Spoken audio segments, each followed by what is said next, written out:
Music directors లో దేవిశ్రీ ప్రసాద్ స్టైలే different గా ఉంటుంది. మ్యూజిక్ డైరెక్టర్స్ ఎప్పుడూ కామ్ గాను క్రియేటివ్ గాను ఉంటారు. అనుకునే ప్రేక్షకుల ఆలోచనలను దేవిశ్రీ ప్రసాద్ పూర్తిగా మార్చేశాడు. దేవిశ్రీ ఎప్పుడూ స్టేజ్ మీదకు వచ్చిన హీరోల కంటే ఎనర్జెటిక్ గా కనిపిస్తాడు. ఇక తన ఎనర్జీతో ఎక్కడా లేని విధంగా ప్రేక్షకులను సైతం ఓ ఊపు ఊపుతాడు. ఈ మధ్యకాలంలో ఫిలిం ఇండస్ట్రీకి వస్తున్న డైరెక్టర్స్ లో చాలా మంది వారి ఆడియో ఫంక్షన్స్ లో దేవిశ్రీ స్టైల్ ని ఫాలో అవుతున్నారు. ఇక గత కొంతకాలంలో టాలీవుడ్ లో కొందరి మ్యూజిక్ డైరెక్టర్స్ మధ్య కోల్డ్ వార్ స్టార్ట్ అయింది. ముఖ్యంగా థమన్, దేవిశ్రీల మధ్య. దేవిశ్రీ కంటే ప్రస్తుతం సమయంలో థమన్ వద్దే ఎక్కువ ప్రాజెక్ట్స్ ఉన్నాయి.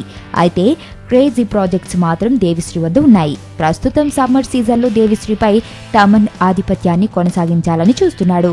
థమన్ సరైనోడు మూవీకి మ్యూజిక్ డైరెక్టర్ గా పనిచేస్తున్నాడు. అలాగే దేవిశ్రీ సర్దార్ గబ్బర్ సింగ్ మూవీకి పనిచేస్తున్నారు. ఈ రెండు మూవీలు 20 రోజుల గ్యాప్ లో రిలీజ్ కానున్నాయి. థమన్ మ్యూజిక్ అందించిన సరైనోడు మూవీ కంటే బెస్ట్ మ్యూజిక్ ని దేవిశ్రీ ఇవ్వాలని చూస్తున్నాడు.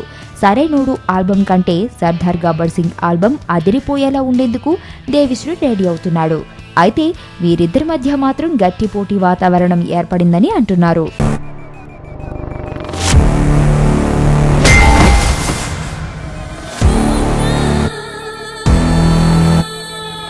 ఎర్రతోలు కదా స్టైల్గా ఉంటాడనుకుంటున్నావేమో. మాస్ ఓరా మాస్.